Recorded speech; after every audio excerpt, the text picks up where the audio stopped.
Популярный бельгийский музыкант Стромай выпустил клип «Сант» около года назад. А недавно стало известно, что роль главной героини в видеоролике исполнила казахстанка Джамиля Андреева. Джамиле Андрееве 43 года, родом она из Каскилина, однако на данный момент проживает в Праге.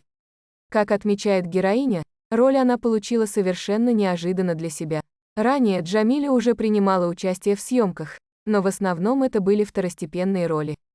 В один из дней с ней связалось кастинг-агентство, и, пройдя этапы собеседования, Джамилю утвердили на роль. Джамиля узнала, что клип был снят для известного певца Стромай только на следующий день после съемок. Съемочный день Джамили был завершающим, и когда она закончила свой перформанс, то команда начала аплодировать. Девушка, по рассказу, расплылась в улыбке и благодарности. Джамиля отмечает, что получила массу впечатлений от съемок. Ей удалось познакомиться не только с исполнителем, но и с его семьей, однако языковой барьер не позволил ей в полной мере поддержать разговор.